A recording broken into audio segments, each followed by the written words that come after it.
नमस्कार दोस्तों, स्वागत है आप सभी का हमारे यूट्यूब चैनल एजुकेशनल समाचार पर। तो दोस्तों, इस वीडियो में आपके लिए लेकर आया हूँ फर्स्ट ग्रेड से संबंधित बहुत ही महत्वपूर्ण एजुकेशनल मैनेजमेंट के 1000 क्वेश्चन। तो दोस्तों, वीडियो आपके लिए बहुत ही फायदेमंद रहने वाला है। तो वीडियो को शुरू करने से पहले मैं आपको इतना ही कहना चाहूँगा दोस्तों कि यदि आपने अभी तक हमारे चैनल को सब्सक्राइब नहीं किया तो आपसे निवेदन है कि चैनल को जरूर सब्सक्राइब करें और साथ ही साथ बेल आइकन भी दबा दें ताकि आने वाला हर वीडियो नोटिफिकेशन आपको तुरंत मिल सके। तो दोस्तों, इस वीडियो में जो एजुकेशनल मैनेजमेंट के 1000 क्वेश्चन आपके लिए लाया हूँ वो सभी टॉपिक से लिए गए हैं और महत्वपूर्ण सभी जो क्वेश्चन है उन सबको इसमें ऐड किया गया है। तो चलिए शुरू करते हैं दोस्तों। तो दोस्तों, पहला प्रश्न है, समग्र शिक्षा अभियान समसा का लोगो क्या है। तो समग्र शिक्षा अभियान समसा का लोगो क्या है, तो इसका दोस्तों लोगो है सबको शिक्षा अच्छी शिक्षा। अगला क्वेश्चन है, समग्र शिक्षा अभियान की अवधि क्या है। तो समग्र शिक्षा अभियान की अवधि क्या है, तो दोस्तों इसकी अवधि है 1 अप्रैल 2018 से 31 मार्च 2020 तक। यानी समग्र शिक्षा अभियान की अवधि रखी गई है 1 अप्रैल 2018 से 31 मार्च 2020 तक। अगला क्वेश्चन है, राजस्थान में राज्य स्तर की समसा के संचालन की सर्वोच्च नोडल एजेंसी है। तो दोस्तों, राजस्थान में जो राज्य स्तर की समसा है समग्र शिक्षा अभियान उसके संचालन की सर्वोच्च नोडल एजेंसी कौन सी है, तो वो दोस्तों नोडल एजेंसी है RCSCE। अगला है, समग्र शिक्षा अभियान के अंतर्गत खंड स्तर का सर्वोच्च पदाधिकारी कौन होगा। तो समग्र शिक्षा अभियान के अंतर्गत खंड स्तर का सर्वोच्च पदाधिकारी होगा दोस्तों BRCF। तो BRCF यहाँ पर खंड स्तर का सर्वोच्च पदाधिकारी होगा। अगला क्वेश्चन है, समग्र शिक्षा अभियान में निम्न में से किसको शामिल किया गया है। तो इसमें SSA, रमसा और TE यानी तीनों को दोस्तों इसमें शामिल किया गया है। तो समग्र शिक्षा अभियान में SSA, रमसा और TE तीनों को इसमें शामिल किया गया है। अगला क्वेश्चन है, समग्र शिक्षा अभियान का संचालन राजस्थान में किस शैक्षिक सत्र से प्रारंभ किया गया।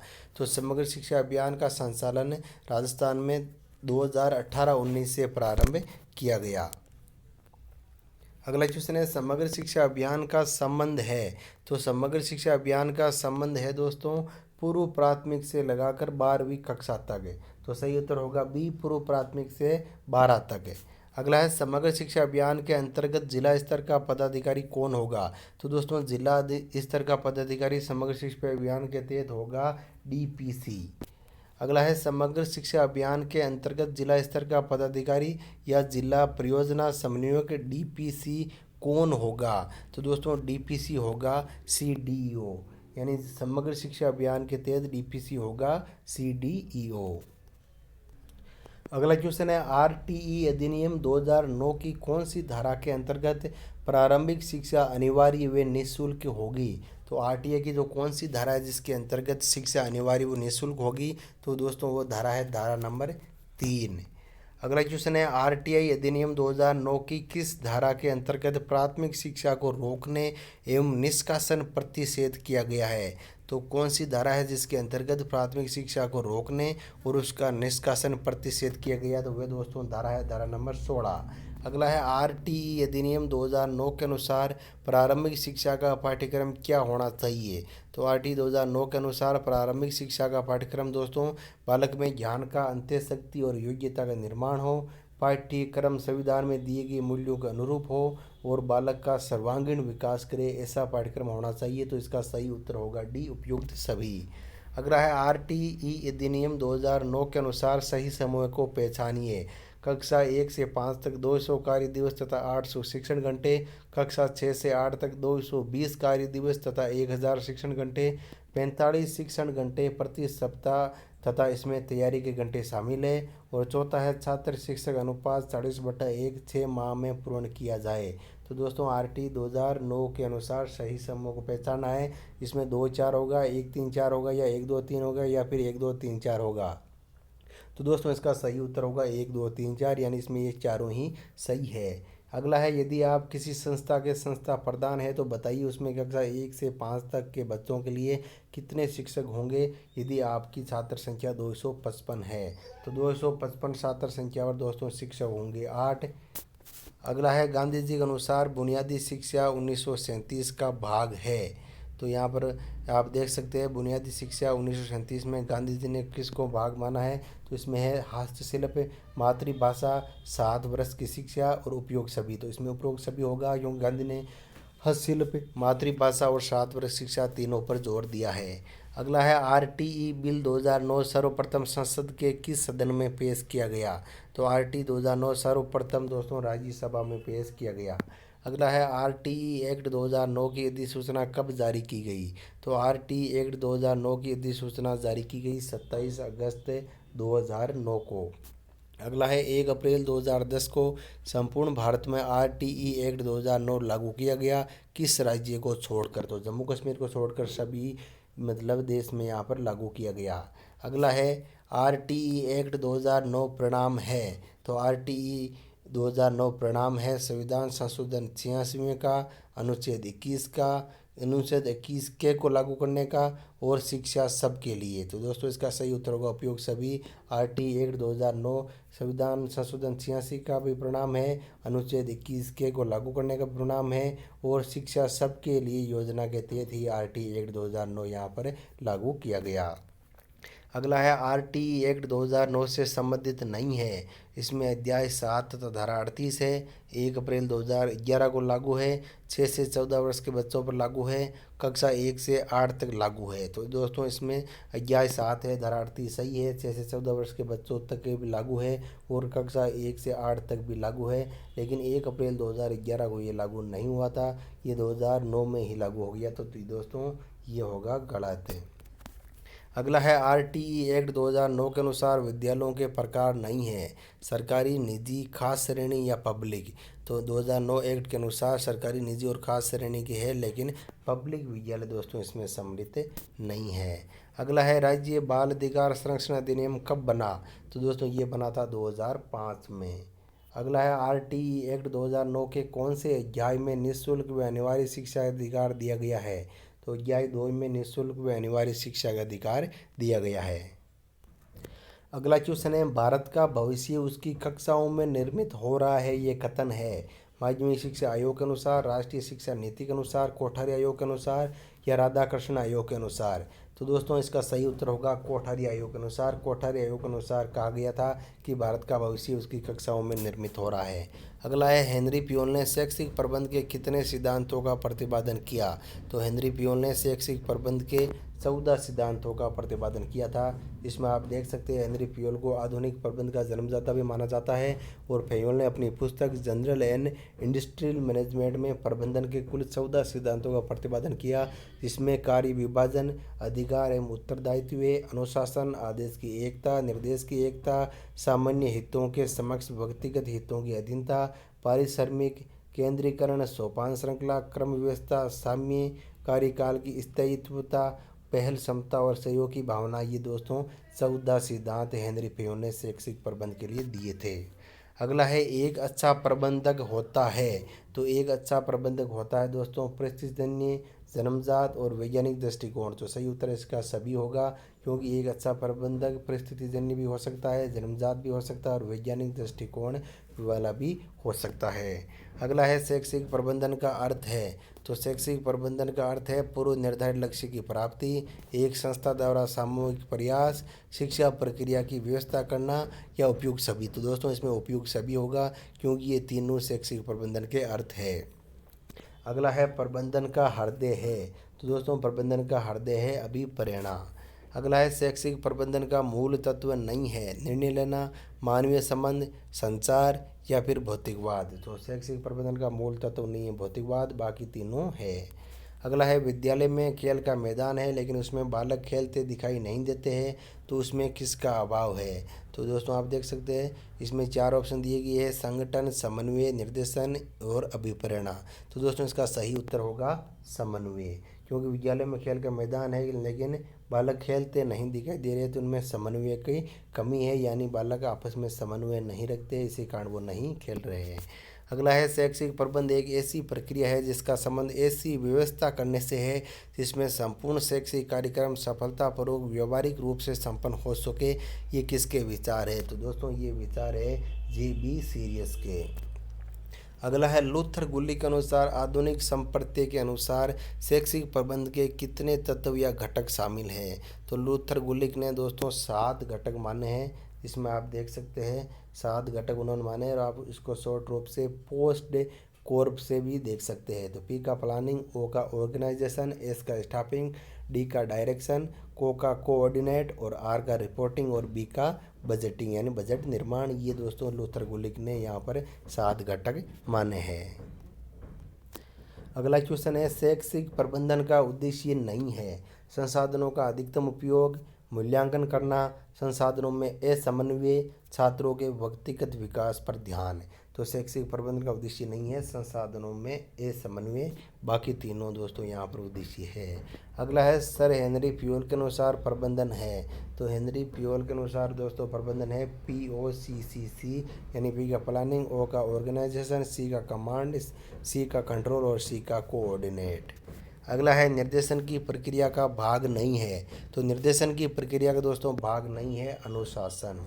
आदेश देना, प्रशिक्षण और मूल्यांकन निर्देशन के भाग है, लेकिन अनुशासन निर्देशन का भाग नहीं है। अगला है, स्टाफिंग संतोषजनक एवं संतुष्ट कार्य शक्ति को प्राप्त करने तथा उसे बनाए रखने का कार्य करता है, किसका विचार है। तो दोस्तों ये विचार है जॉर्ज टेरी के। अगला है, शैक्षिक प्रबंधन की विशेषता नहीं है मूर्त प्रक्रिया, कला व विज्ञान, विशुद्ध मानवीय क्रिया और सामाजिक। तो दोस्तों शैक्षिक प्रबंधन की विशेषता नहीं है मूर्त प्रक्रिया, क्योंकि शैक्षिक प्रबंधन की आप विशेषता देख सकते हैं, वैज्ञानिक दृष्टिकोण, कार्यकुशलता में वृद्धि, उपलब्ध साधनों का अधिकतम उपयोग, सहयोग की भावना, उद्देश्य की निश्चितता, समन्वित प्रक्रिया, अदृश्य कौशल, अधिकार, सत्ता, कार्य संस्कृति, कला व विज्ञान और विशुद्ध मानवीय क्रिया, ये शैक्षिक प्रबंधन की विशेषताएं हैं। अगला है, शैक्षिक प्रबंधन वे कार्य है जो किसी प्रबंधक को करना पड़ता है, ये किसका कथन है। तो शैक्षिक प्रबंधन वे कार्य है जो किसी प्रबंधक को करना पड़ता है, ये परिभाषा किसने दी है। तो दोस्तों ये परिभाषा दी है एलन ने। अगला है, भारत में शैक्षिक प्रशासन कितने स्तरीय है। तो भारत में शैक्षिक प्रशासन त्रिस्तरीय है दोस्तों। अगला है, राष्ट्रीय स्तर का शिक्षा के क्षेत्र में सर्वोच्च संगठन है। तो राष्ट्रीय स्तर का शिक्षा के क्षेत्र में सर्वोच्च संगठन है दोस्तों MHRD। जे हार्डले के अनुसार शैक्षिक प्रबंधन का तत्व नहीं है। तो जे हार्डले के अनुसार शैक्षिक प्रबंधन का तत्व नहीं है प्रणाली, और दोस्तों इसमें देख सकते हैं अदा, प्रक्रिया और पर्दा। हार्डले के अनुसार शैक्षिक प्रबंधन का तत्व है, लेकिन इसमें प्रणाली तत्व नहीं है।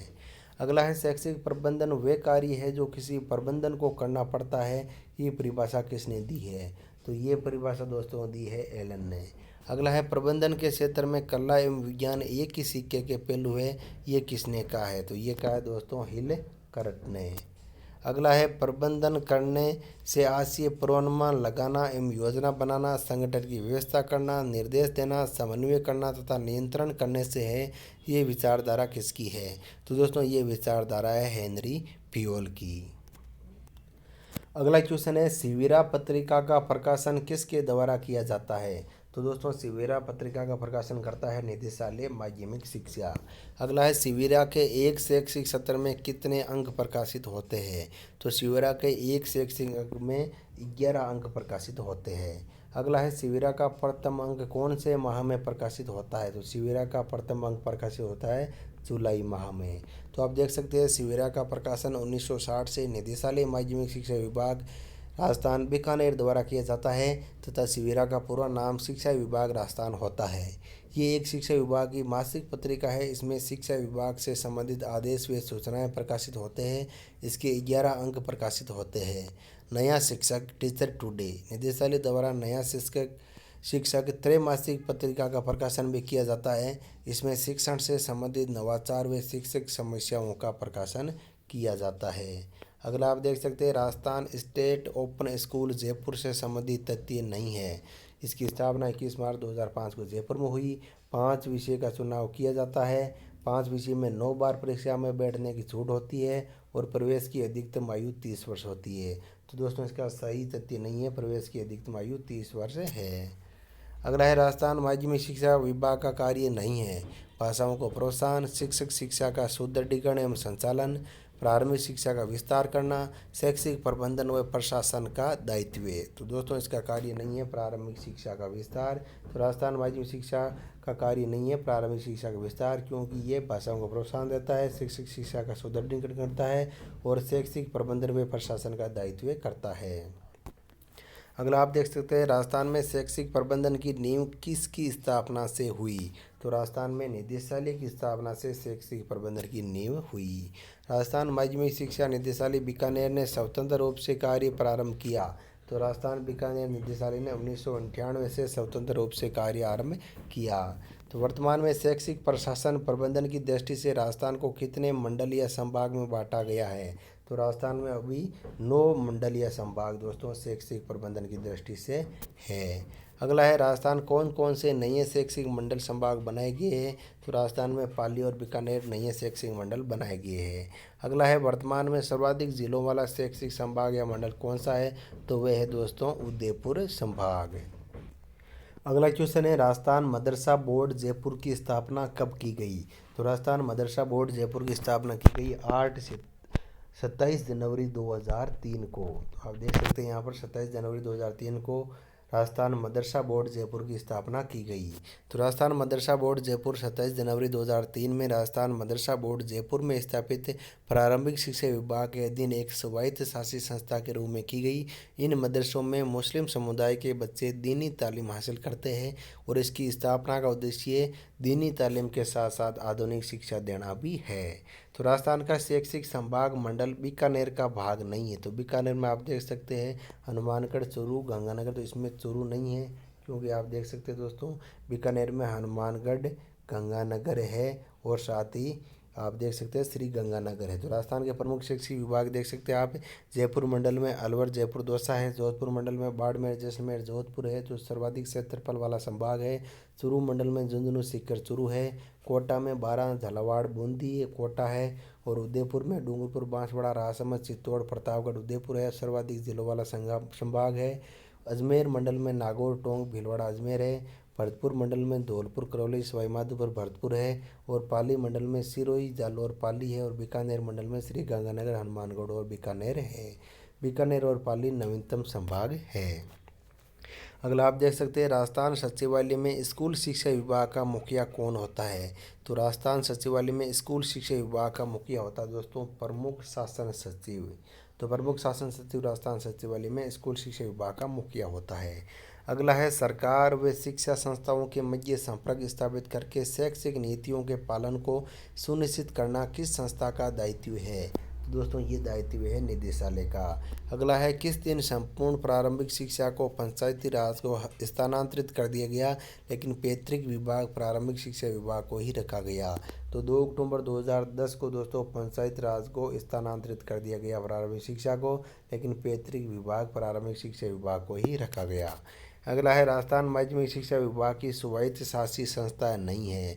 तो Rajasthan state open school Jaipur, RCSE Jaipur, निदेशालय माध्यमिक शिक्षा बीकानेर, भारत स्काउट एवं गाइड जयपुर। तो इसमें दोस्तों स्वायत्त शासी संस्था नहीं है निदेशालय माध्यमिक शिक्षा बीकानेर, क्योंकि ये दोस्तों सहकारी सरकारी संस्थाएं विभाग है। तो सरकारी संस्था विभाग आप देख सकते हैं राजस्थान माध्यमिक शिक्षा निदेशालय बीकानेर भी सरकारी संस्था विभाग है। उच्च अध्ययन शिक्षा संस्थान बीकानेर व अजमेर और राजकीय शारीरिक शिक्षा महाविद्यालय जोधपुर, माध्यमिक उच्च माध्यमिक विद्यालय सरकारी संस्था विभाग है। और स्वायत्त संस्था में आप देख सकते हैं माध्यमिक शिक्षा board Rajasthan Ajmer, state open school Jaipur, बालिका शिक्षा फाउंडेशन जयपुर, भारत स्काउट व गाइड जयपुर और राजस्थान माध्यमिक शिक्षा परिषद जयपुर, ये स्वायत्त शासी संस्थाएं हैं। अगला है निदेशालय के प्रबंध का संगठन का पदानुक्रम है। तो दोस्तों इसके संगठन का पदानुक्रम है, पहले आता है दोस्तों इसमें निदेशक, निदेशक के बाद में आता है अतिरिक्त निदेशक, फिर आता है संयुक्त निदेशक और फिर बाद में दोस्तों आता है उप निदेशक और बाद में आता है जिला शिक्षा अधिकारी। तो पहले निदेशक, फिर अतिरिक्त निदेशक, फिर संयुक्त निदेशक और फिर उप निदेशक, बाद में जिला शिक्षा अधिकारी का नंबर आता है। अगला आप देख सकते हैं राजस्थान प्रारंभिक शिक्षा विभाग की राजकीय संस्था नहीं है। राजस्थान प्रारंभिक शिक्षा निदेशालय बीकानेर, सतत व साक्षरता निदेशालय जयपुर, पंजीक शिक्षा विभाग की परीक्षाएं बीकानेर और राजस्थान पाठ्य पुस्तक मंडल जयपुर।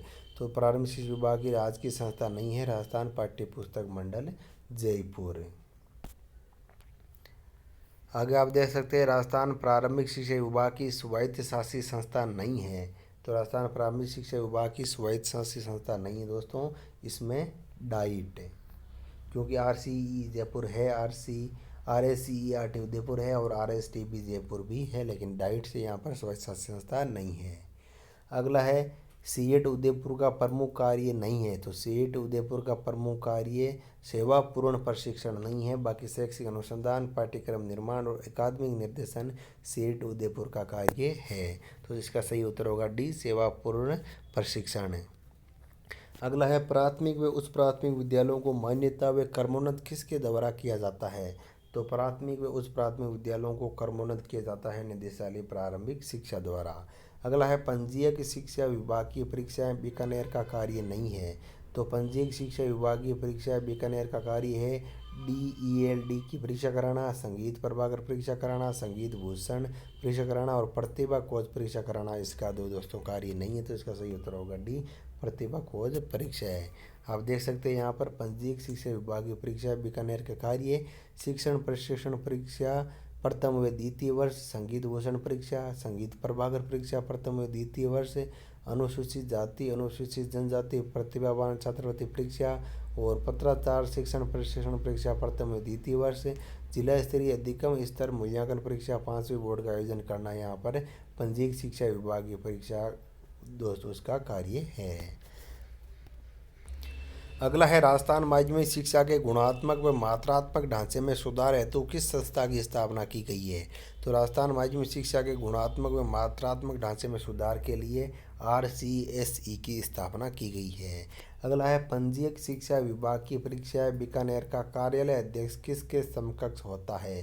तो दोस्तों पंजीयक शिक्षा विभाग की परीक्षा बीकानेर का कार्यालय अधीक्षक उप निदेशक के समकक्ष होता है।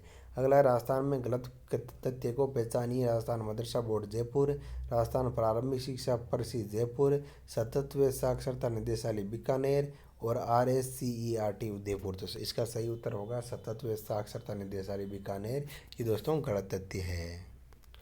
अगला क्वेश्चन है विकेंद्रीकरण संगठन अवधारणा के रूप में निर्णय क्रिया को संगठन के निम्नतम स्तर तक ले जाने का कार्य को विकेंद्रीकरण कहते हैं। ये कथन है, तो ये कथन है दोस्तों जोसेफ एल मेसी का। अगला है विद्यालय समुदाय के जीवन का प्रतिबिंब है और उसे ऐसा होना भी चाहिए। ये कथन किस विद्वान का है? तो ये कथन है हुमायूं कबीर का। अगला है विद्यालय को समुदाय के निकट लाने का उपाय है, तो इसका उपाय है क्षेत्र भ्रमण पर ले जाना चाहिए, सामाजिक शिक्षा दी जानी चाहिए और सांस्कृतिक कार्यक्रम कराने चाहिए, यानी उपयुक्त सभी। अगला है इतिहास का वास्तविक निर्माता शिक्षक है, किसने कहा? तो दोस्तों ये कहा था वेलेज ने कि इतिहास का वास्तविक निर्माता शिक्षक है।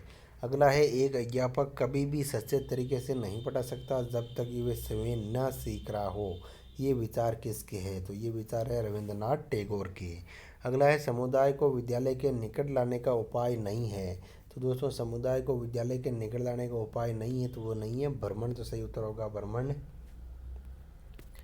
अगला है विकेंद्रीकरण का गुण नहीं है, तो विकेंद्रीकरण का गुण नहीं है एक रूपता का अभाव। तो आप देख सकते हैं विकेंद्रीकृत शैक्षिक प्रबंध में सत्ता के वितरण से तुरंत कार्रवाई को प्रोत्साहन मिलता है तथा कार्य बिना विलंब किए प्रारंभ हो जाते हैं। निरीक्षण अधिक प्रभावी होना, अधीनस्थ शैक्षिक प्रशासकों को अपने कार्य में आत्मविश्वास में मनोबल बढ़ाने के अवसर प्राप्त हो जाते हैं। लोकतांत्रिक वातावरण का विकास, उच्च अधिकारियों के भार में कमी, निर्णय में सुविधा, सामाजिक नेतृत्व, अनुप्रेरणा व मनोबल में वृद्धि और विविधीकरण का प्रोत्साहन दोस्तों होता है। अगला है पाठशाला समाज का लघु रूप है, किसने कहा? तो दोस्तों ये कहा था जॉन डीवी ने कि पाठशाला समाज का लघु रूप है। अगला है विद्यालय लक्ष्यों की प्राप्ति हेतु अनुशासन का कौन सा प्रकार सर्वाधिक उपयुक्त है? तो अनुशासन का दोस्तों सब अनुशासन सर्वाधिक उपयुक्त है विद्यालय लक्ष्यों की प्राप्ति के लिए। सही उत्तर होगा बी। अगला है निम्नलिखित में से कौन सी व्यू रचना विद्यालय विकेंद्रीकृत योजना की एक इकाई के विचार के साथ मेल नहीं खाती? तो आप देख सकते हैं कौन सी व्यू रचना ऐसी है जो विद्यालय विकेंद्रीकृत योजना की इकाई के विचार के साथ मेल नहीं खाती है? तो वह दोस्तों EMIS बाकी शिक्षण की लघु योजना, विद्यालय योजना और विद्यालय रिपोर्ट कार्ड मेल खाती है, लेकिन EMIS इकाई के विचार के साथ मेल नहीं खाती है। अगला क्वेश्चन है किसी क्षेत्र का शैक्षिक सर्वे करने के बाद नामांकन व ठहराव की जो योजना तैयार की जाती है उसे क्या कहा जाता है? तो किसी क्षेत्र का शैक्षिक सर्वे करने के बाद नामांकन और ठहराव की जो योजना तैयार की जाती है उसे कहा जाता है माइक्रो नियोजन। अगला है किसी परिवार के नजरी नक्शा में निम्न प्रकार से दर्शाया गया है उसका अर्थ होगा। तो आप देख सकते हैं यहाँ पर इस प्रकार दर्शाया गया, तो उसका क्या अर्थ होगा? तो उसका अर्थ होगा सभी लड़के व लड़कियाँ स्कूल नहीं जाते हैं। तो आप देख सकते हैं यहाँ पर लड़के और लड़कियाँ दो गोलों में है और फिर यहाँ पर बनाया गया है, तो इसका अर्थ होगा कि सभी लड़के व लड़कियाँ स्कूल नहीं जाते हैं। अगला है शाला मानचित्रण का भाग निम्नलिखित में से नहीं है। अभिमुखीकरण, नजरी नक्शा, ब्लू प्रिंट और ग्राम शिक्षा समिति। तो यहाँ पर शाला मानचित्रण का भाग ब्लू प्रिंट नहीं है। अगला है शाला मानचित्रण निर्माण का चरण नहीं है। केसमेट एरिया का निर्धारण, ग्राम शिक्षा समिति का गठन, नजरी खाका तैयार करना और ग्राम सर्वेक्षण नहीं करना। तो दोस्तों इसमें ग्राम सर्वेक्षण नहीं करना इसका चरण नहीं है। तो चरण आप देख सकते हैं, ग्राम शिक्षा समिति का गठन, ग्राम शिक्षा समिति के सदस्यों का अभिमुखीकरण, केसमेट एरिया का निर्धारण, नजरी खाका तैयार करना, ग्राम शिक्षा समिति के सदस्यों को उनके विद्यालय परिवेश क्षेत्र के अनुसार उत्तरदायित्व निर्धारित करना, ग्राम सर्वेक्षण करना तथा सर्वे करते समय नजरी खाके के नजरी नक्शे में परिवर्तित करना, गांव के नजरी नक्शे का पक्के रूप में तैयार करना और शैक्षिक स्थिति का आकलन करना। ये दोस्तों स्कूल मानचित्रीकरण के निर्माण के कार्यों के चरण है। अगला है लोक जुम्बिश परियोजना किस देश के सहयोग से और कब प्रारंभ की गई? तो दोस्तों स्वीडन में 1992 में स्वीडन के सहयोग से ये प्रारंभ की गई। शाला मानचित्रीकरण का उद्देश्य नहीं है। तो शाला मानचित्रीकरण का उद्देश्य नहीं है लैंगिक असमानताओं का बढ़ाना देना। तो आप देख सकते हैं यहाँ पर शाला मानचित्रीकरण के उद्देश्य जन सहभागिता का माध्यम, शैक्षिक स्थिति की समीक्षा, शैक्षिक आवश्यकताओं का आकलन, शैक्षिक नियोजन का माध्यम, शिक्षा प्रबंध के विकेंद्रीकरण का आधार, वंचित वर्ग व बालिकाओं को जोड़ने का तरीका, लैंगिक असमानताओं को कम करना, 6 से 14 वर्ग के सभी बच्चों को विद्यालय स्तर की शिक्षा उपलब्ध कराना और शिक्षा में गुणात्मक सुधार करना। अगला है सूक्ष्म नियोजन का भाग नहीं है। तो सूक्ष्म नियोजन का दोस्तों भाग नहीं है कोर टीम। नामांकन, ठहराव और गुणवत्तापूर्ण शिक्षा सूक्ष्म नियोजन का भाग है, लेकिन कोर टीम सूक्ष्म नियोजन का भाग नहीं है। अगला क्वेश्चन है आरटीई एक्ट 2009 की कौन सी धारा में ये उल्लेखित है कि विद्यालय वार्षिक नियोजन का निर्माण विद्यालय प्रबंध समिति करेगी? तो आप देख सकते हैं यहाँ पर कि कौन सी धारा में उल्लेख है कि भाई विद्यालय वार्षिक नियोजन का निर्माण विद्यालय प्रबंधन समिति करेगी। तो दोस्तों 22वीं धारा में ये उल्लेख है। आप देख सकते हैं 22वीं धारा में उल्लेख किया गया है कि प्रारंभिक शिक्षा के लिए वार्षिक योजना विद्यालय प्रबंधन समिति द्वारा 3 वर्षीय बनाई जाएगी। अगला है भारत में सर्वप्रथम विद्यालय नियोजन की अभिशंसा किस आयोग या नीति ने की? तो कोठारी आयोग 1964 ने विद्यालय नियोजन की अभिशंसा की।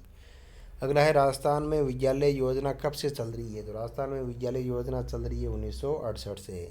राजस्थान में विद्यालय नियोजन प्रपत्र की रूपरेखा कब निर्धारित की गई? तो 1968 में ही विद्यालय नियोजन प्रपत्र की रूपरेखा निर्धारित की गई। अगला है राजस्थान राज्य के सभी विद्यालयों में विद्यालय नियोजन कब से अनिवार्य किया गया? 1972-73 से यहाँ पर विद्यालय नियोजन राजस्थान के सभी विद्यालयों में अनिवार्य कर दिया गया। अगला है संस्थागत नियोजन कितने क्षेत्रों में विभक्त है? तो संस्थागत नियोजन दोस्तों 4 क्षेत्रों में विभक्त है। आप देख सकते हैं 4 क्षेत्र, शैक्षिक क्षेत्र, शैक्षिक क्षेत्र, भौतिक क्षेत्र और विविध क्षेत्र है। अगला है राजस्थान शिक्षा विभाग के अनुसार विद्यालय योजना कितने खंडों में बनाई गई है? तो वो 3 खंडों में दोस्तों बनाई गई है।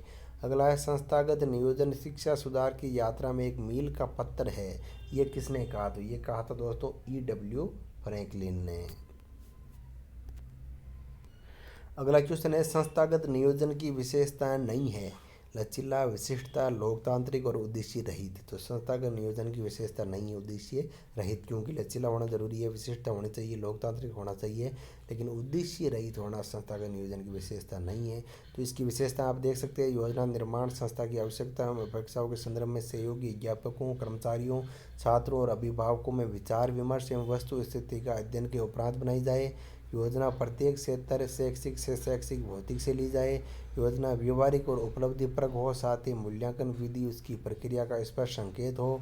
संस्था प्रदान कक्षा के द्वार नामक नवाचार करते हुए परिवीक्षण का प्रारंभ बोर्ड कक्षाओं से किया जाए और संस्थागत नियोजन व्यवहारिक विशिष्टता सुनिश्चित उद्देश्यपरक सुस्पष्ट व पर्याप्त हो, लोकतांत्रिक सिद्धांत पर आधारित हो, जन समुदाय के सहयोग पर आधारित है। संस्थागत नियोजन लचीला विकास के सिद्धांत और समस्या केंद्रित होना चाहिए।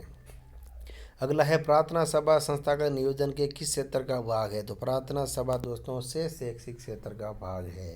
संस्थागत नियोजन का कौन सा भाग महत्वपूर्ण होता है? तो संस्थागत नियोजन का तृतीय खंड दोस्तों महत्वपूर्ण होता है। आप देख सकते हैं 3 खंड। प्रथम खंड खंड 1 जिसमें सामान्य परिचयात्मक सूचनाएं होती है और खंड 2 में गत सत्र की योजना की उपलब्धियां बताई जाती है और खंड 3 में वर्तमान सत्र के लिए कार्यक्रमवार योजना का प्रारूप तैयार किया जाता है। अगला है विद्यालय नियोजन की लक्ष्य पूर्ति का भाग नहीं है। तो विद्यालय नियोजन की लक्ष्य पूर्ति का भाग नहीं है। परिवर्तन, बाकी स्पष्ट अग्रसरता और उपलब्धि दर विद्यालय नियोजन की लक्ष्य पूर्ति का भाग है। अगला है कौन सी योजनाओं को परिदृश्य कहा जाता है। तो पर्सपेक्टिव कहा जाता है, यानी दीर्घकालीन योजनाओं को पर्सपेक्टिव कहा जाता है। निम्नलिखित में से किसे विद्यालय योजना में सम्मिलित किया जाता है। तो इसमें आप देख सकते हैं जननांक की आयाम, स्थानिक एवं जननांक की आयाम, अनुदेशनात्मक सुविधाएं, उपरोक्त सभी, तो सभी को इसमें शामिल किया जाता है। अगला है संस्थागत नियोजन का उद्देश्य है। तो संस्थागत नियोजन का उद्देश्य है शैक्षिक व्यवस्था करना, से शैक्षिक गतिविधियों आयोजन करना और विद्यालय की समस्याओं का समाधान करना। तो इसका सही उत्तर होगा डी, उपरोक्त सभी। अगला क्वेश्चन है प्रबंधन का हृदय है। तो प्रबंधन का दोस्तों हृदय है अभिप्रेरणा। अगला है विद्यालय का हृदय है। तो विद्यालय का हृदय है पुस्तकालय। शैक्षिक प्रबंधन का मूल तत्व नहीं है। तो शैक्षिक प्रबंधन का मूल तत्व है निर्णय लेना, मानवीय संबंध, संचार, भौतिकवाद इसका मूल तत्व नहीं है।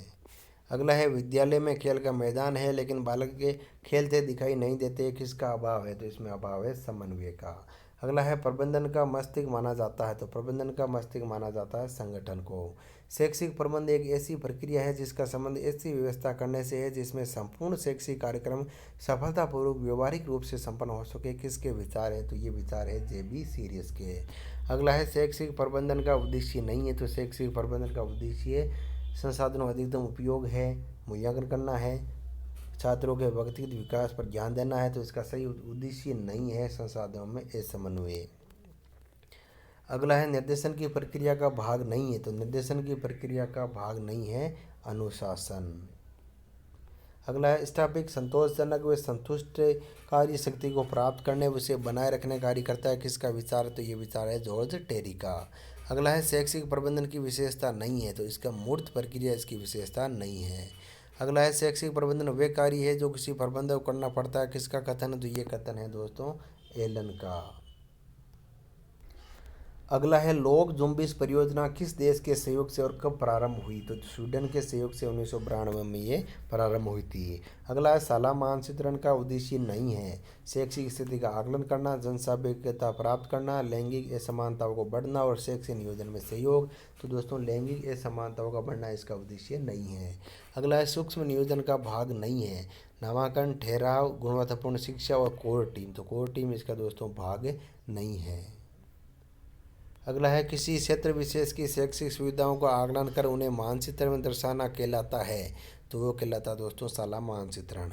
एक ही नज़र में किसी गांव की शैक्षिक स्थिति ज्ञात करने में सहायक है शाला मानचित्रण, दीवारी नक्शा, नजरी नक्शा या तीनों। तो इसका सही उत्तर होगा नजरी नक्शा। अगला है मिलान करो। इधर साइड संकेत दिए हुए और उसके अंदर सांकेतिक दिए हुए हैं, क्रॉस और ये चिन्ह, क्रॉस वाला चिन्ह, और इसमें आपको मिलान करने हैं। तो इसका सही उत्तर होगा दोस्तों सी, यानी एक में दोस्तों 3 होगा। क्रॉस का मतलब है प्राथमिक विद्यालय और इसका मतलब है माध्यमिक विद्यालय और इसका मतलब है दोस्तों उच्च प्राथमिक विद्यालय और इसका मतलब है उच्च माध्यमिक विद्यालय। तो सही उत्तर होगा सी। अगला क्वेश्चन है भारत में सर्वप्रथम विद्यालय योजना की अभिशंसा किस आयोग ने की। तो कोठारी आयोग 1964-66 ने विद्यालय योजना की अभिशंसा की। संस्थागत नियोजन कितने क्षेत्रों में विभक्त है। तो वो दोस्तों 4 क्षेत्रों में। राजस्थान शिक्षा विभाग के अनुसार विद्यालय योजना कितने खंडों में बनाई जाती है। 3 खंडों में। संस्थागत नियोजन शिक्षा सुधार की यात्रा में एक मील का पत्थर है, ये कथन है E.W. फ्रैंकलिन का। योजना निर्माण के चरण होते हैं उन्हें क्रम से लगाइए। तो दोस्तों इसमें क्रम आप देख सकते हैं, पहला होगा कार्यक्रम का नाम, फिर बाद में प्रभारी और फिर बाद में वर्तमान स्थिति, फिर संसाधन, फिर बाद में होगा लक्ष्य, फिर क्रियान्विति और बाद में मूल्यांकन। तो सही उत्तर होगा सी। अगला है संस्था का नियोजन की विशेषता नहीं है। तो संस्था का नियोजन की विशेषता नहीं है उद्देश्य रहित, क्योंकि उद्देश्य रहित संस्था का नियोजन नहीं हो सकता। प्रार्थना सभा संस्था का नियोजन के किस क्षेत्र का भाग है। तो वो है दोस्तों से शैक्षिक क्षेत्र का। अगला है आरटी 2009 की कौन सी धारा में ये उल्लेखित है कि विद्यालय वार्षिक नियोजन का निर्माण विद्यालय प्रबंध समिति करेगी? तो आरटी की धारा 22 में ये कहा गया है। अगला है संस्थागत नियोजन का कौन सा भाग महत्वपूर्ण होता है? तो वो दोस्तों होता है तृतीय खंड। राजस्थान में विद्यालय नियोजन प्रपत्र की रूपरेखा कब निर्धारित की गई? 1968 में। अगला है राजस्थान राज्य के सभी विद्यालयों में विद्यालय नियोजन कब से अनिवार्य किया गया? 1972-73 से। विद्यालय नियोजन की लक्ष्य पूर्ति का भाग नहीं है परिवर्तन। कौन सी योजनाओं को परिदर्शी यानी पर्सपेक्टिव कहा जाता है? तो वो दीर्घकालीन योजनाओं को। राजस्थान में विद्यालय योजना कब से चल रही है? 1968 से। निम्नलिखित में से किसे विद्यालय योजना में सम्मिलित किया जाता है? तो इसमें सभी को सम्मिलित किया जाता है। अगला है शैक्षिक प्रबंधन सूचना प्रणाली EMIS किसके द्वारा प्रायोजित कार्यक्रम है? तो दोस्तों ये न्यूपा के द्वारा प्रायोजित कार्यक्रम है। विद्यालय स्तर की सूचनाएं यूडाइस में किसके द्वारा भरवाई जाती है? तो विद्यालय स्तर की सूचनाएं यूडाइस में EMIS के द्वारा भरवाई जाती है। शैक्षिक प्रबंधन सूचना प्रणाली कार्य योजना में विद्यालय स्तर पर जो प्रपत्र भरवाया जाता है वह कौन से नाम से जाना जाता है? तो वो यूडाइस के नाम से जाना जाता है। यूडाइस कार्यक्रम किस सत्र से भरवाया जा रहा है? 2012-13 से। अगला है न्यूपा का प्रमुख कार्य है। तो न्यूपा का प्रमुख कार्य है योजना और प्रशासन। अगला है भारत सरकार का MHRD मंत्रालय शिक्षा से संबंधित सूचनाएं कहाँ से प्राप्त करता है? तो वो प्राप्त करता है EMIS से। अगला है शैक्षिक प्रबंधन सूचना प्रणाली EMIS का प्रमुख कार्य है। तो इसका प्रमुख कार्य है यूडाइस भरवाना, शिक्षा की रिपोर्ट तैयार करना और शिक्षा के आंकड़े एकत्रित करना और उपरोक्त सभी इसका सही उत्तर होगा। अगला है माध्यमिक विद्यालयों में शैक्षिक प्रबंधन सूचना प्रणाली EMIS द्वारा भरवाई जाने वाले DCF का नाम क्या है? तो इसका नाम है सेमिस। यूडाइस भरी जाती है। तो यूडाइस दोस्तों भरी जाती है सरकारी स्कूलों में, निजी स्कूलों में, मदरसों में, यानी सभी में यूडाइस भरी जाती है। यूडाइस प्रपत्र में विद्यालयों द्वारा किस तिथि की सूचनाएं भरवाई जाती है? तो यूडाइस प्रपत्र में दोस्तों 30 सितंबर तक की सभी सूचनाएं इसमें भरवाई जाती है। अगला है यूडाइस में कौन सा कोड नहीं होता है? इसमें आप देख सकते हैं डाइस कोड 7 होते हैं, जिला कोड 4 होते हैं, ग्राम वार्ड जनगणना कोड 9 होते हैं और राज्य कोड 6 होते हैं। तो इसमें सही मतलब राज्य कोड 6 इसमें नहीं होते हैं। अगला है DCF क्या है? तो DCF है यूडाइस का सूचना प्रपत्र। तो दोस्तों यूडाइस का सूचना प्रपत्र है DCF है। DCF भरना अनिवार्य है क्योंकि ये राष्ट्रीय कार्यक्रम है। इसे नहीं भरने पर जिसे सूचना दी जाती है तो DCF जो नहीं भरता है उसको जिला कलेक्टर को सूचना दी जाती है, यानी जो विद्यालय DCF नहीं भरता है उसकी शिकायत जिला कलेक्टर को की जाती है। राजस्थान में यूडाइस की नोडल एजेंसी है। तो राजस्थान में यूडाइस की नोडल एजेंसी है RCSCE। यूडाइस का उद्देश्य नहीं है। तो यूडाइस का उद्देश्य शैक्षिक नियोजन है, शैक्षिक स्थिति का आकलन करना है और शैक्षिक आवश्यकताओं का पता लगाना है, लेकिन शिक्षा का प्रसार करना यूडाइस का उद्देश्य नहीं है। राष्ट्रीय शिक्षा नीति के संदर्भ में एक राष्ट्रीय चिंतन केंद्र थिंक टैंक की भूमिका कौन सी संस्था निभाती है? तो वो निभाती है न्यूपा। अगला है शैक्षिक योजना और प्रशासन के क्षेत्र में भारत की सर्वोच्च संस्था कौन सी है? तो वो भारत की सर्वोच्च संस्था है दोस्तों न्यूपा। डाइस का प्रारंभ किस परियोजना में पहली बार हुआ? तो डाइस का प्रारंभ जिला प्राथमिक शिक्षा कार्यक्रम DPEP के तहत पहली बार दोस्तों हुआ था। अगला है लोक जुम्बिश परियोजना का सर्व शिक्षा में विलय कब हुआ? तो 30 जून 2004 को लोक जुम्बिश परियोजना का सर्व शिक्षा में विलय हो गया था। अगला क्वेश्चन है विद्यालय प्रबंधन समिति का सचिव होता है। तो विद्यालय प्रबंधन समिति का सचिव होता है दोस्तों संस्था प्रधान। SMDC का अध्यक्ष कौन होता है? तो SMDC का अध्यक्ष होता है संस्था प्रधान। वर्तमान में विद्यालय प्रबंधन समिति की कार्यकारिणी समिति के सदस्यों की संख्या है तो वर्तमान में है 16। विद्यालय विकास योजना तैयार की जाती है SMC के द्वारा। विद्यालय प्रबंधन समिति की साधारण सभा की एक शैक्षिक सत्र में कितनी बैठकें होनी चाहिए? तो वह होनी चाहिए 3 बैठकें। विद्यालय प्रबंधन समिति की कार्यकारिणी समिति में महिला सदस्यों की संख्या 8 होनी आवश्यक है जो कुल संख्या की है 50%। अगला है विद्यालय प्रबंधन समिति की कार्यकारिणी समिति के कुल सदस्यों में से अभिभावक कितने प्रतिशत होने चाहिए? तो अभिभावक होने चाहिए 75% है। अगला है विद्यालय प्रबंधन समिति की कार्यकारिणी समिति की बैठक कब होनी चाहिए? तो वो होनी चाहिए अमावस्या को। आदर्श या सम्मिलित विद्यालयों में विद्यालय प्रबंधन में विकास के लिए कौन कौन सी समितियां होती है? तो इसमें SDMC और SMC होती है, यानी A और B दोनों होती है। रमसा के अनुसार वर्तमान में SDMC के सदस्यों की संख्या होगी, तो रमसा के अनुसार SDMC के सदस्यों की संख्या होगी 23। विद्यालय प्रबंधन समिति का कार्य क्षेत्र होगा, तो विद्यालय प्रबंधन समिति का कार्य क्षेत्र होगा कक्षा 1 से 8 तक, यानी SMC का कार्य होगा कक्षा 1 से 8 तक और SDMC का कार्य होगा कक्षा 9 से 12 तक। विद्यालय प्रबंधन समिति की कार्यकारिणी समिति की मासिक बैठक के लिए गण पूर्ति आवश्यक है 33%। विद्यालय प्रबंधन समिति का गठन RTE 2009 की कौन सी धारा में उल्लेख किया गया है? तो 21 धारा में उल्लेख किया गया है। विद्यालय प्रबंधन समिति की कार्यकारिणी समिति के सदस्यों का कार्यकाल कितना होता है? वो होता है 2 वर्ष। विद्यालय प्रबंधन समिति में किस प्रकार का विवाद उत्पन्न होने पर अंतिम निर्णय किसका होता है? तो अंतिम निर्णय होता है DEO का। निम्नलिखित में से विद्यालय प्रबंधन की समिति की कार्यकारिणी समिति का सदस्य नहीं होगा, तो इसमें अभिभावक हो सकते हैं, उसी वार्ड का पंच होता है, विद्यालय परिषद का पुरुष को शिक्षक होता है, लेकिन ग्राम पंचायत के सरपंच होते हैं, वो विद्यालय प्रबंधन समिति की कार्यकारिणी समिति का सदस्य नहीं होगा। अगला क्वेश्चन है NCERT की स्थापना कब की गई? तो NCERT की दोस्तों स्थापना की गई थी 1 सितंबर 1961 को। अगला है NCERT का मुख्य प्रशासक होता है, तो मुख्य प्रशासक होता है निदेशक।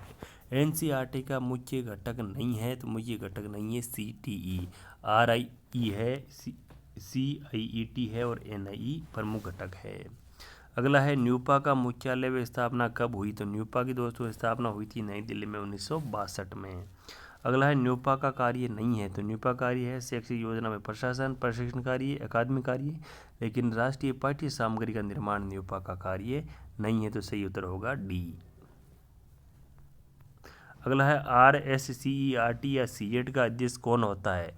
तो CET का अध्यक्ष होता है दोस्तों निदेशक, तो सही उत्तर होगा 1, CET का अध्यक्ष होता है निदेशक।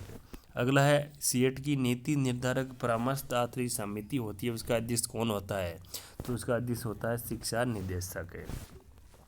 अगला है CET से संबंधित नहीं है, इसकी स्थापना 11 नवंबर 1978 को उदयपुर में हुई।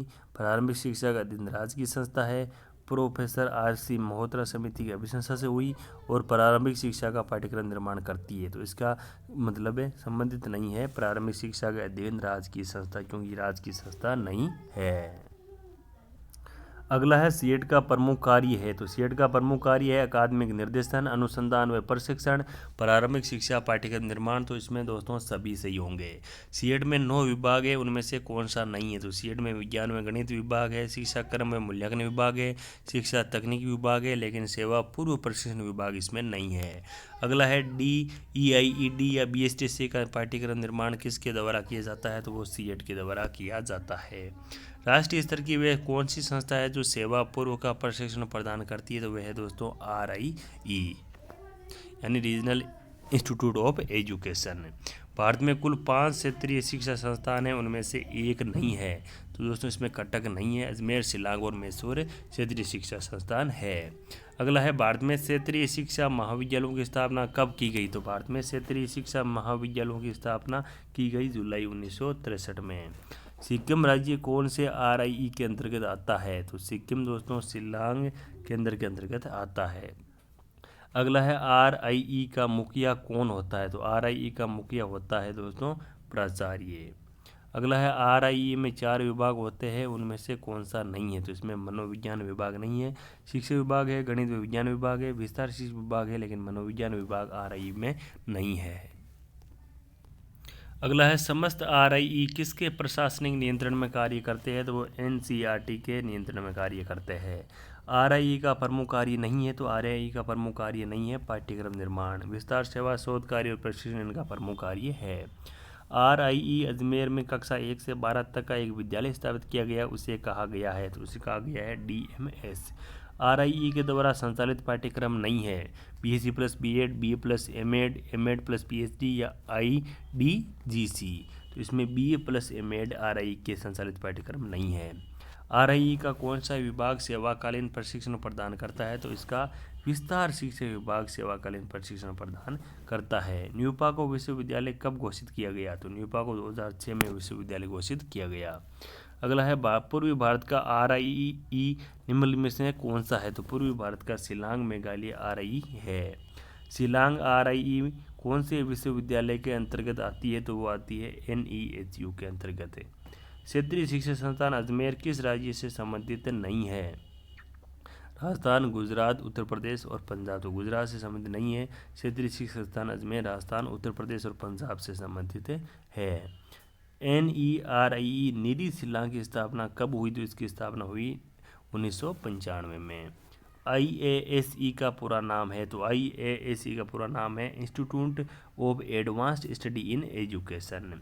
IASE की संकल्पना दी गई? तो इसकी संकल्पना दी राष्ट्रीय शिक्षा नीति 1986 ने।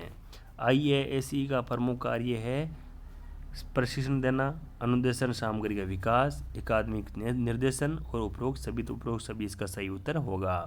IASE में प्रशिक्षण दिया जाता है? तो इसमें प्रशिक्षण दिया जाता है माध्यमिक स्तर के शिक्षकों को, माध्यमिक शिक्षा के HM और PP को, वाक्यताओं को और उपरोक्त सभी। तो इसका सही उत्तर होगा उपरोक्त सभी को प्रशिक्षण IASE में दिया जाता है।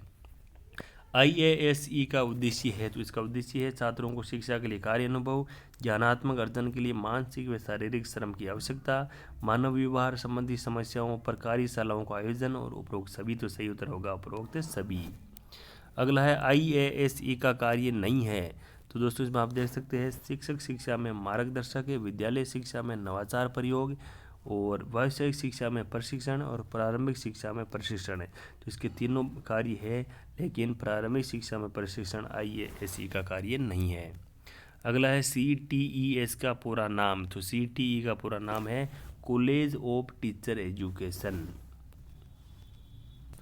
अगला क्वेश्चन है CTE का प्रमुख कार्य है? तो इसका प्रमुख कार्य है प्रशिक्षण देना, शिक्षक शिक्षा में सामुदायिक कार्य को प्रोत्साहन, मूल्य आधारित शिक्षा में नवाचारों को प्रयोग और उपरोक्त सभी। तो इसका सही उत्तर होगा उपरोक्त सभी। अगला है राष्ट्रीय शिक्षा नीति 1986 में प्राथमिक स्तर की शिक्षा के विकास तथा प्रारंभिक शिक्षा के क्रियान्वयन के लिए किस संस्था की स्थापना की गई? तो 1986 में प्राथमिक शिक्षा के विकास के लिए डाइट की स्थापना की गई। वर्तमान में राजस्थान में कितनी डाइट की स्थापना की गई? तो वर्तमान में प्रत्येक जिले के लिए डाइट है, तो कुल 33 डाइट हो गई। डाइट संस्थान का सेवारत शिक्षक प्रशिक्षण कार्यक्रमों का पंचांग कौन तैयार करता है? तो वो पंचांग तैयार करता है SIERT यानी CET उदयपुर द्वारा। डाइट का मुख्य कार्य है? तो डाइट का मुख्य कार्य है प्रारंभिक शिक्षा के शिक्षकों को प्रशिक्षण देना। अगला है राजकीय संस्कृत शिक्षक प्रशिक्षण विद्यालय राजस्थान संस्थान कहाँ स्थित है? तो वह स्थित है दोस्तों जयपुर में। राजकीय अल्प भाषाई शिक्षक प्रशिक्षण संस्थान स्थित है अजमेर में। शिक्षण अधिगम सामग्री डाइट का कौन सा प्रभाग तैयार करता है? तो वो कार्यानुभव प्रभाग तैयार करता है। अगला है डाइट में कुल 8 विभाग होते हैं, इनमें से कौन सा नहीं है? तो दोस्तों डाइट में कुल 8 विभाग होते हैं, उनमें से PNT डाइट के अंतर्गत नहीं है।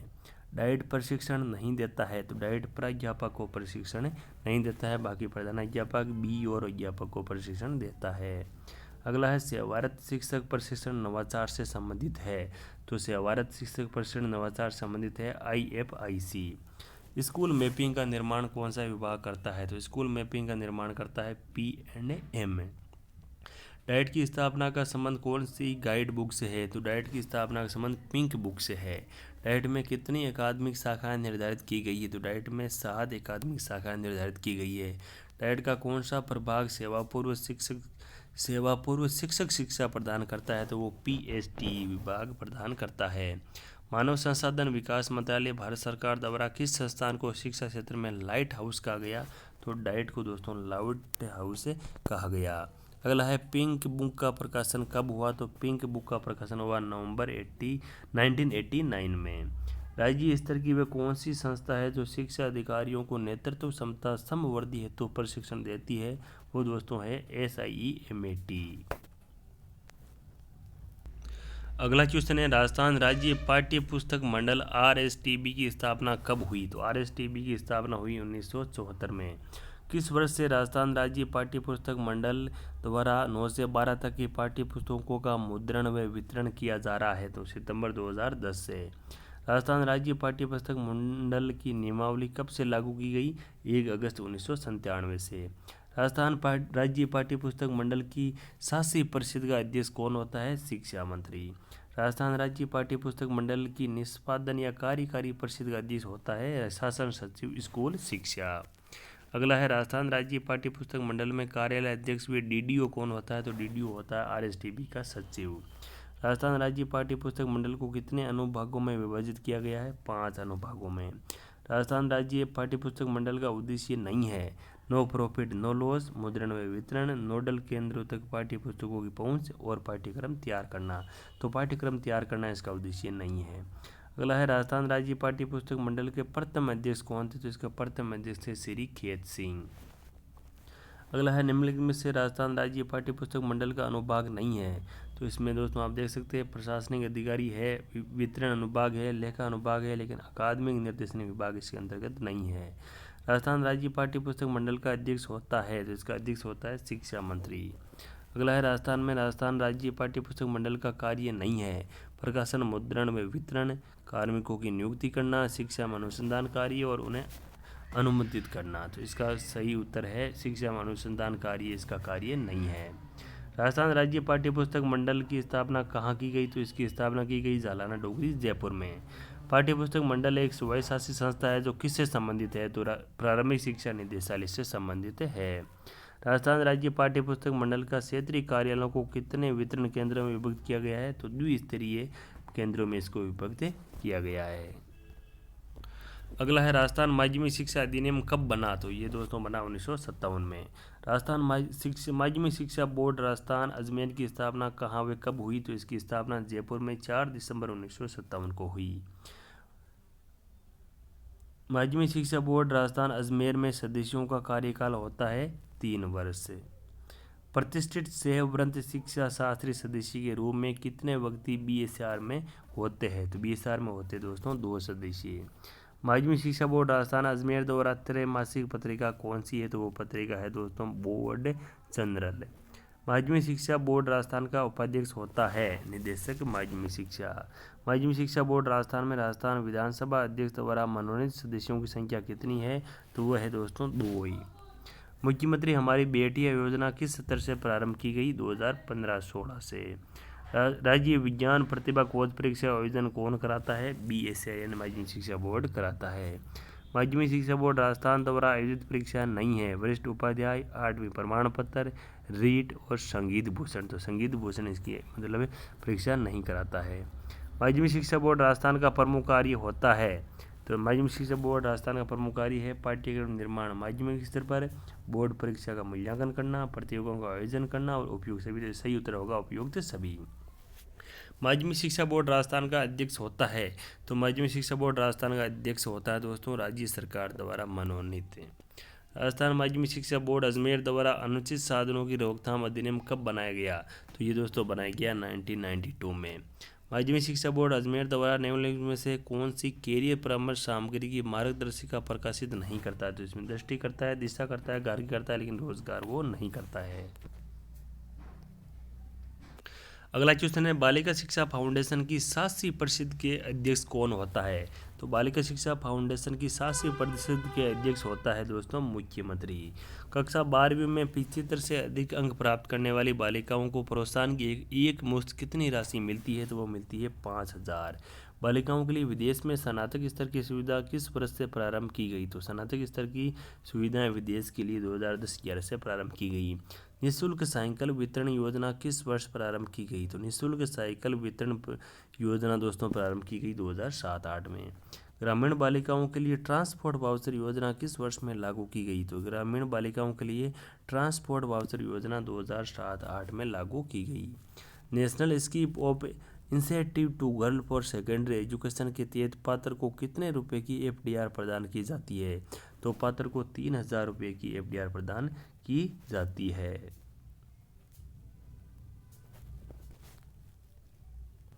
अगला क्वेश्चन है, आपकी बेटी योजना के तहत कक्षा 9 से 12 में पात्र अध्ययनरत बालिकाओं का प्रति वर्ष राशि दी जाती है, तो वो राशि दी जाती है 1500 रुपये। बालिका शिक्षा फाउंडेशन की कार्यकारी परिषद का सभापति कौन होता है, तो वह होता है मुख्य सचिव। अगला है, बालिका शिक्षा फाउंडेशन की स्थापना कब व कहाँ की गई, तो इसकी स्थापना 30 मार्च 1995 को जयपुर में की गई।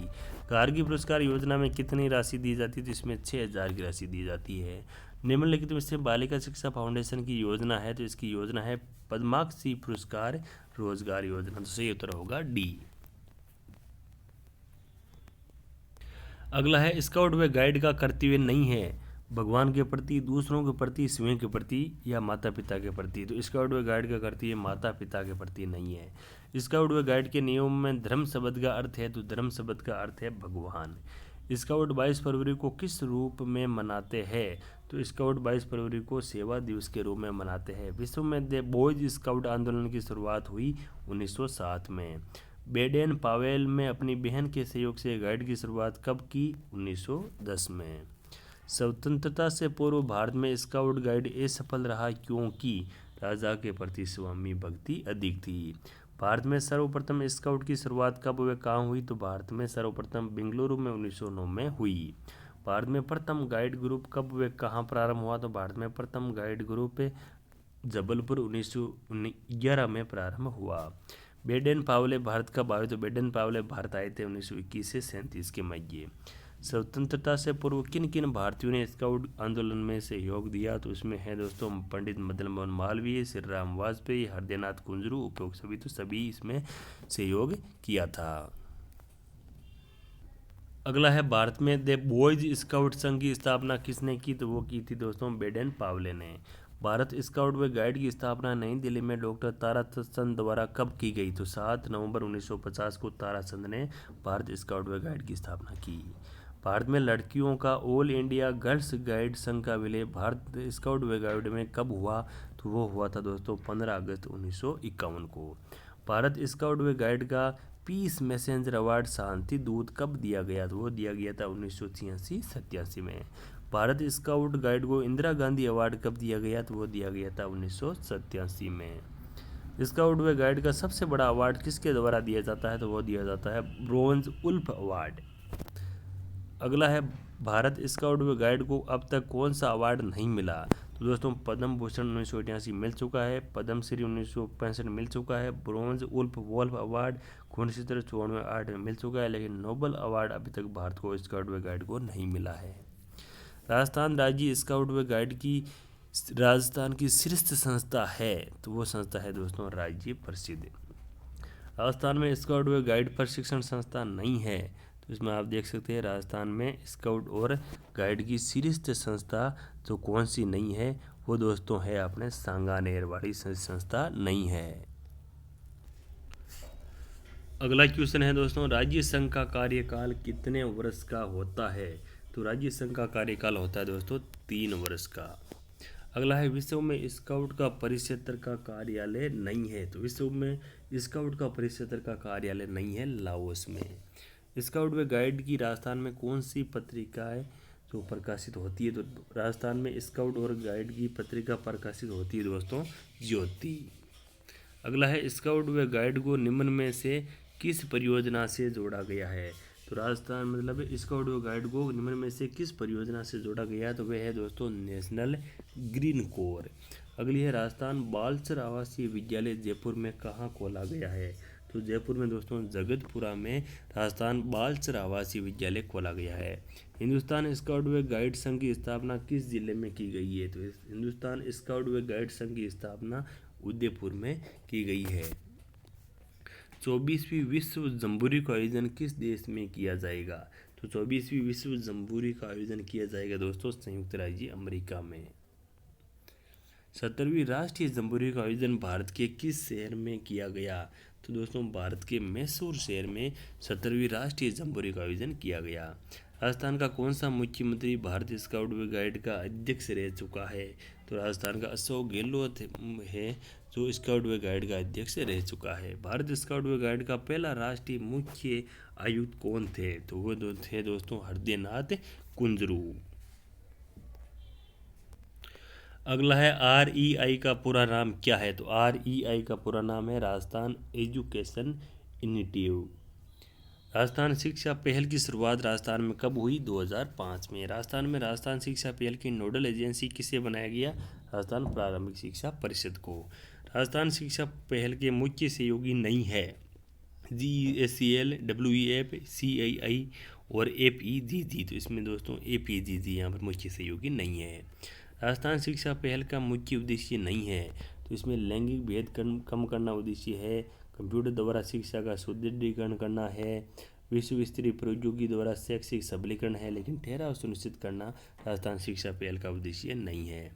अगला है REI की अधिकृत वेबसाइट www.rei.org.in है। वन वर्ल्ड साउथ एशिया के सहयोग से कब लॉन्च की गई? तो ये लॉन्च की गई थी फरवरी 2009 में। वर्तमान में REI द्वारा कितने MOU पर हस्ताक्षर किए गए? तो 41 MOU पर हस्ताक्षर किए गए।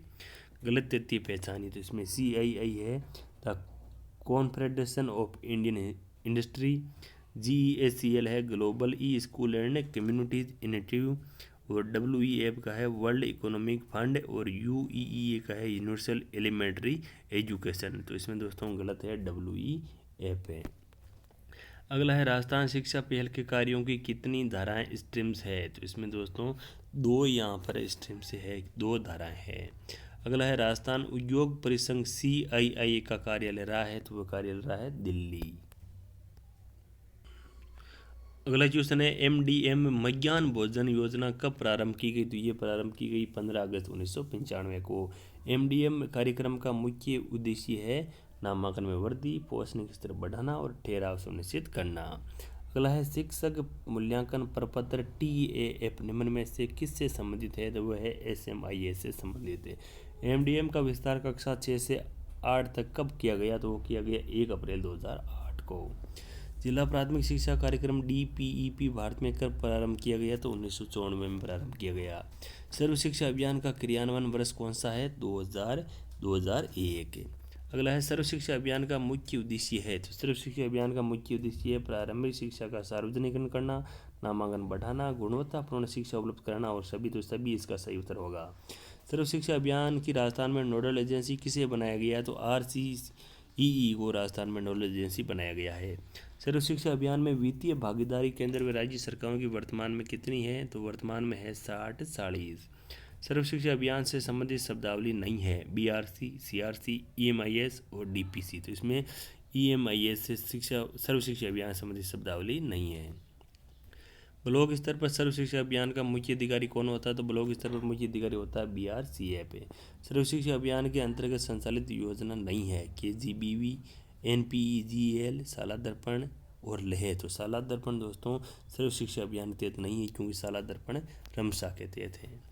सर्व शिक्षा अभियान के अंतर्गत राज्यों में इस अभियान का उपाध्यक्ष होता है, तो इस अभियान का उपाध्यक्ष होता है शिक्षा मंत्री।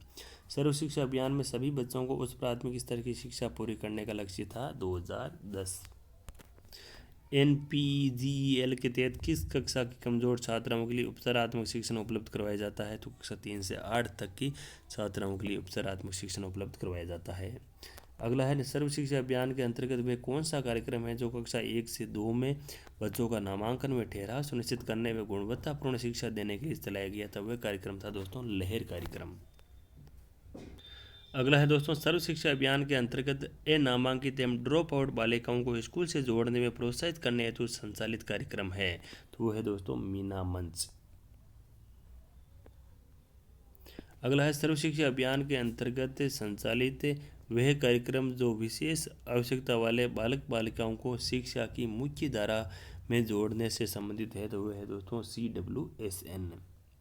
सूचना तकनीकी के माध्यम से कक्षा 6 से 8 तक के बच्चों में कंप्यूटर की समझ विकसित करने से संबंधित कार्यक्रम है, तो वह है दोस्तों CALP। जिला स्तर पर सर्व शिक्षा अभियान का मुख्य अधिकारी किस पद का होता है? तो वो होता है DEO। सर्व शिक्षा अभियान में सभी बच्चों को उच्च प्राथमिक स्तर की शिक्षा पूरी करने का लक्ष्य था 2010। सर्व शिक्षा अभियान में छात्र शिक्षक अनुपात क्या निश्चित किया गया? तो इसमें 40/1 निश्चित किया गया। अगला है सर्व शिक्षा अभियान के अंतर्गत सूचना तकनीकी के माध्यम से प्रारंभिक शिक्षा विभाग को विद्यालय स्तर की सूचनाओं का संप्रेषण करने का नवाचार व अभिनव प्रयास है SMIS का। शिक्षक मूल्यांकन प्रपत्र TAF 70 2015-16 से भरे जाएंगे अर्धवार्षिक, यानी 6 महीने में एक बार इसको भरना है। अगला है उत्कृष्ट विद्यालय चयन योजना में ग्राम पंचायत स्तर पर कितने स्कूलों का चयन होगा, तो इसमें 1 स्कूल का।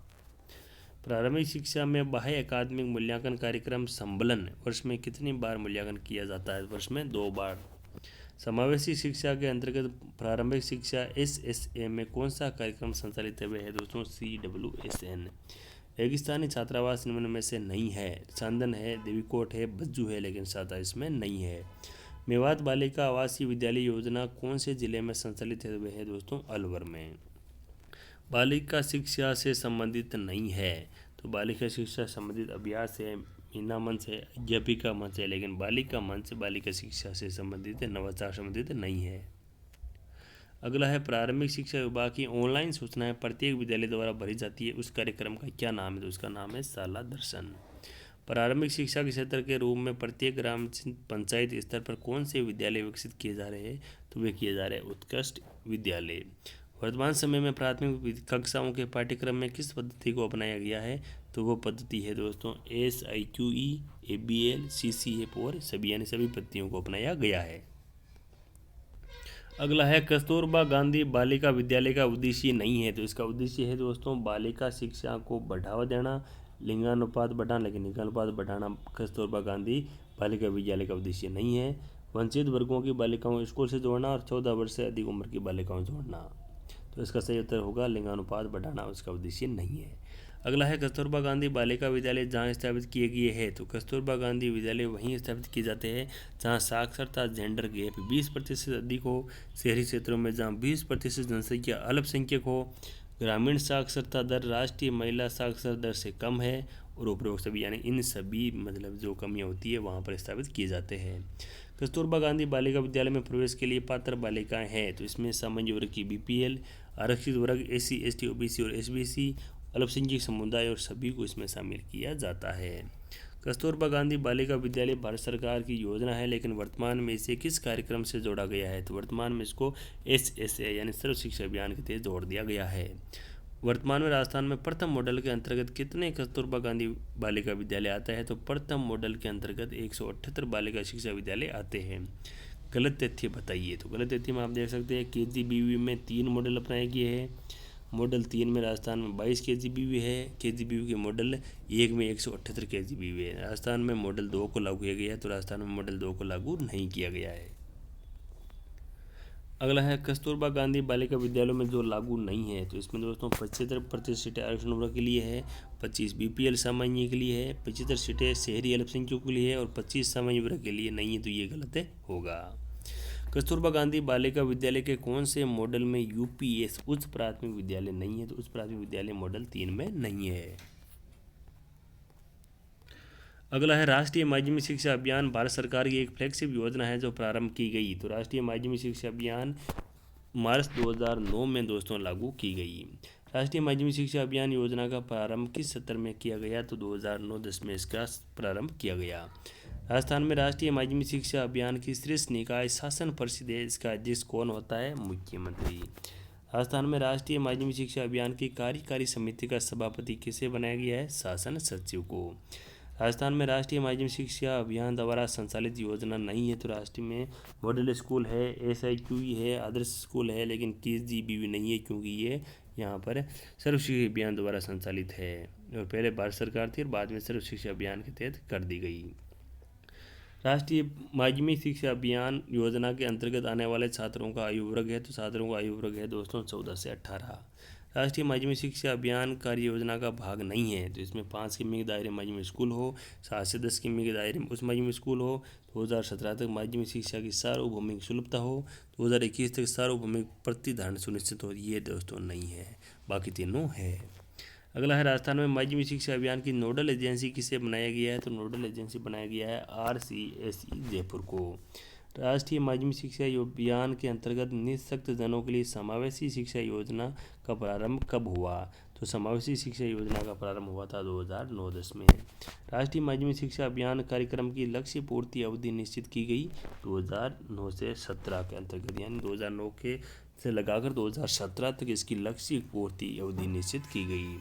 राष्ट्रीय माध्यमिक शिक्षा अभियान से संबंधित तथ्य नहीं है, तो इसमें आप देख सकते हैं राष्ट्रीय माध्यमिक शिक्षा अभियान में 12वीं पंचवर्षीय योजना में वित्तीय स्थिति 50-50 थी, उत्तरी पूर्व राज्यों में 90-10 थी और राजस्थान में क्रमशः प्रारंभ 2009-10 से हुआ और भारत में क्रमशः प्रारंभ 2008-9 से हुआ। ये दोस्तों गलत तथ्य है।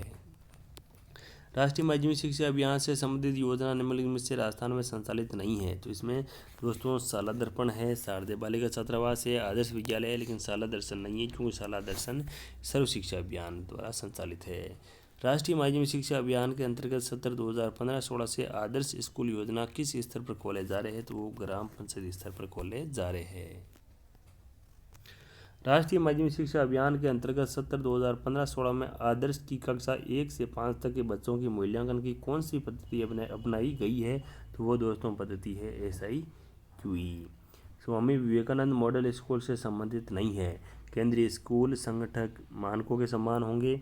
EBBS क्षेत्रों में खोले गए।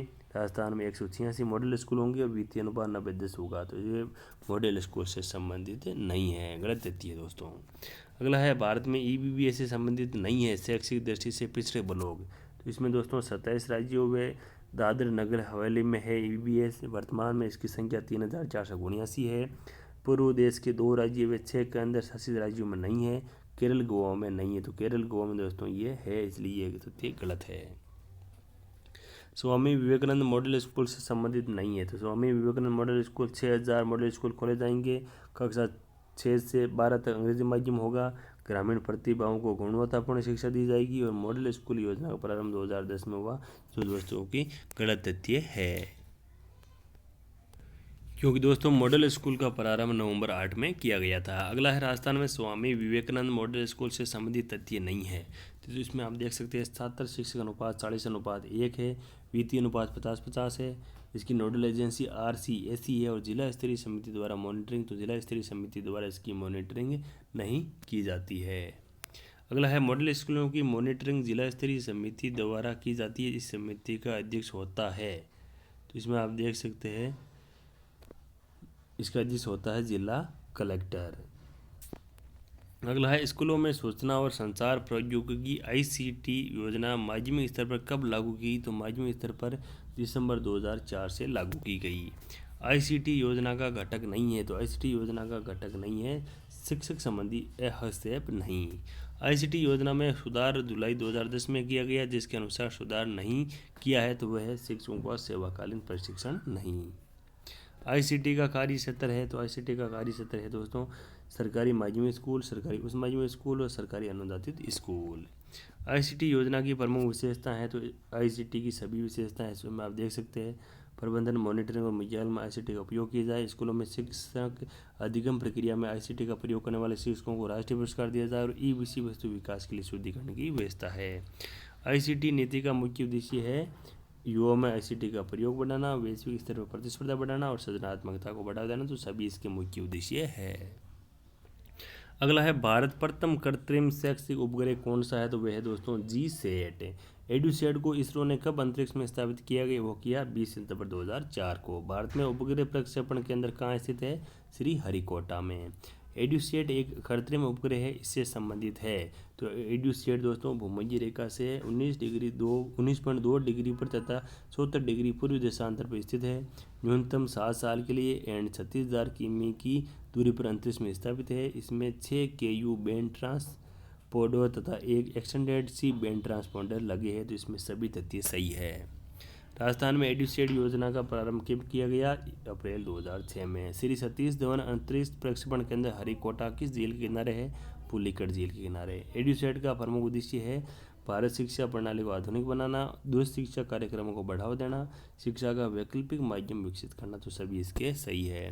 भारत में सर्वप्रथम EDUSAT का प्रारंभ कौन कौन से राज्यों में किया गया? तो सर्वप्रथम भारत में कर्नाटक, महाराष्ट्र और मध्य प्रदेश में प्रारंभ किया गया।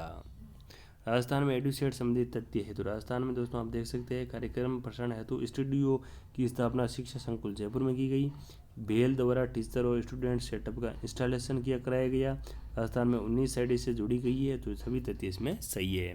एडुसेट उपग्रह निर्मित है। तो एडुसेट इसरो के द्वारा निर्मित किया गया है। एडुसेट उपग्रह किस उपग्रह का सह स्थित उपग्रह है? तो वह है दोस्तों मेडसेट का। एडुसेट उपग्रह संचार उपलब्ध कराता है, दो तरफा संचार ये दोस्तों उपलब्ध करवाता है। अगला है राजस्थान में 13 से 15 दिसंबर 2012 को इलेट्स टेक्नोमीडिया के सहयोग से नॉलेज एक्सचेंज फोरम का आयोजन किस शहर में किया गया? तो वह शहर था उदयपुर। ई प्रशासन की मूल संरचना के 4 भाग है, उनमें से एक नहीं है तो वह नहीं है ई मित्र। राजस्थान में डिजिटल हस्ताक्षरित प्रमाण पत्र कब से जारी किए जा रहे हैं? 12 मई 2011 से। ई मित्र को ई इंडिया अवार्ड 2013 में प्रभावी प्रशासन अच्छे नागरिक सेवाओं के लिए किस श्रेणी में दिया गया? तो G2C सेवा में दिया गया। ई मित्र का संबंध है लोक मित्र से। एकल खिड़की सुगम की उपखंड स्तर पर कब शुरुआत की गई? 1 अप्रैल 2011 को। लोक मित्र परियोजना की राजस्थान में शुरुआत की गई मार्च 2002 में। राजस्थान सरकार का अधिकृत वेब पोर्टल है राज दर्पण। प्रशासन के कार्यों में सूचना व संचार प्रौद्योगिकी का प्रयोग कहलाता है ई गवर्नेंस। अगला है देवांग मेहता ने ई गवर्नेंस को कहा। तो देवांग मेहता ने ई गवर्नेंस को कहा स्मार्ट गवर्नेंस। ई प्रशासन की विशेषता नहीं है ए पारदर्शिता। ई प्रशासन के रूप में किस वर्ष को भारत सरकार ने ई गवर्नेंस वर्ष घोषित किया? तो वह 2001 था दोस्तों।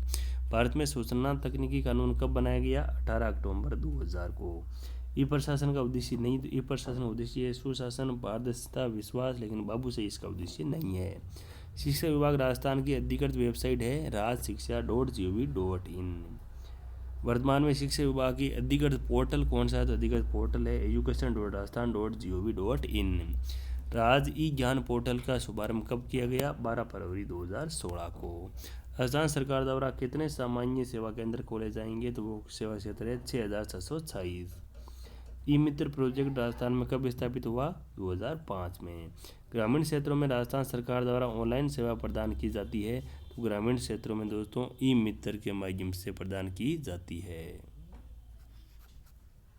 अगला क्वेश्चन है भारत में राष्ट्रीय मिलिट्री स्कूल किसकी देन है? तो राष्ट्रीय मिलिट्री स्कूल देन है जॉर्ज पंचम की। भारत में पहला king George royal Indian military school की स्थापना 1922 में कहाँ की गई? तो चेल हिमाचल प्रदेश में की गई।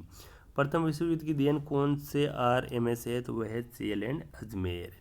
द्वितीय विश्व युद्ध की देन कौन कौन से मिलिट्री स्कूल है? तो द्वितीय विश्व युद्ध के बाद में बेलगाम और बेंगलोर मिलिट्री स्कूल खोले गए। स्वतंत्र भारत का निम्न में से कौन सा मिलिट्री स्कूल है? तो वह है धौलपुर। इंडियन मिलिट्री स्कूलों का 1960 से 65 के मध्य क्या ध्येय वाक्य रखा गया? तो वह ध्येय वाक्य था play the game. King George royal Indian military स्कूलों का स्वतंत्रता के बाद पहली बार पुनर्गठन कब किया गया? तो सितंबर 1952 में। किंग जॉर्ज रॉयल स्कूल कब इंडियन पब्लिक स्कूल कॉन्फ्रेंस का सदस्य बना, अर्थात पब्लिक स्कूल की मान्यता कब मिली? 1954 में। अगला है राष्ट्रीय मिलिट्री स्कूल नाम कब रखा गया? 25 जून 2007 को। मिलिट्री स्कूल व सीलम परम भूषणम का रूपांतर कब किया गया? 1966 में। राष्ट्रीय मिलिट्री स्कूल का प्रमुख उद्देश्य क्या है? पब्लिक स्कूल जैसी सुविधाएं देना, रक्षा कर्मियों के बच्चों को देना, सामान्य नागरिकों को बच्चों को देना, उपरोक्त सभी तो सभी को यहाँ पर सही है। भारत में कौन सा RMS नहीं है? तो भारत में दोस्तों यहाँ पर चेल हिमाचल प्रदेश है, बेलगाम कर्नाटक है, धौलपुर राजस्थान है, लेकिन झेलम जम्मू कश्मीर भारत का RMS नहीं है। RMS में प्रवेश हेतु सेट परीक्षा होती है, लेकिन इसके अलावा आरक्षण व्यवस्था भी है। इनमें में से कौन सा आरक्षण गलत है? तो इसमें दोस्तों आप देख सकते हैं 30% सामान्य नागरिकों अधिकारियों को आरक्षण दिया जाता है, 70% जूनियर अधिकारियों व सैनिकों को बच्चों को दिया जाता है, 15% अनुसूचित जातियों को बच्चों के लिए होता है और 50% शहीदों को बच्चों के लिए। ये दोस्तों गलत है। RMS का सर्वोच्च निकाय है? तो RMS का सर्वोच्च निकाय है केंद्रीय नियामक परिषद CGC। तो दोस्तों ये थे एजुकेशनल मैनेजमेंट से संबंधित मोस्ट इम्पोर्टेंट 1000 क्वेश्चन। कैसा लगा आपको ये वीडियो हमें कमेंट बॉक्स में ज़रूर बताएं। आपकी राय हमारे लिए बहुत ही महत्वपूर्ण है और साथ ही साथ इस वीडियो को लाइक भी कर दें, जिससे कि हमें प्रोत्साहन मिलेगा आगे ऐसी ही शानदार वीडियो बनाने के लिए। और साथ ही साथ आपसे मैं अपेक्षा करूँगा कि आप इस वीडियो को ज़्यादा से ज़्यादा शेयर करें। धन्यवाद दोस्तों।